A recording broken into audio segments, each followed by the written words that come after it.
ధాన్యపు గింజలకు సంబంధించిన పరిహారం కూడా పరిహార శాస్త్రంలో చెప్పారు.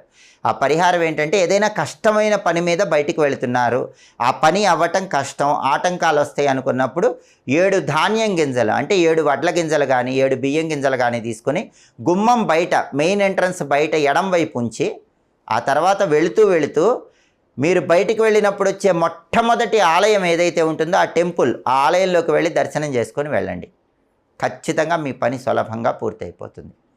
అలాగే పని మీద బయటికి వెళ్ళేటప్పుడు రాళ్ల ఉప్పు కొద్దిగా గుమ్మం ముందు చల్లి మీరు వెళితే చాలా మంచిది. ఆ తర్వాత ఇంట్లో ఉన్న వాళ్ళని గుమ్మం ముందు మీరు చల్లిన రాళ్ల ఉప్పుని చిమ్మేసి ఆ రాళ్ల ఉప్పు ఎక్కడైనా చెట్టు మొదట్లో వేయమని చెప్పండి. అప్పుడు కూడా మీకు పనుల్లో ఆటంకాలు ఉండవు, విఘ్నాలు ఉండవు, కార్యసిద్ధి ఖచ్చితంగా లభిస్తుంది. కాబట్టి రహస్య పరిహార శాస్త్రంలో చెప్పిన ఈ పరిహారాల్లో ఏదైనా పాటించండి, పనుల్లో ఆటంకాలు తొలగింపజేసుకుని కార్యసిద్ధిని పొందండి.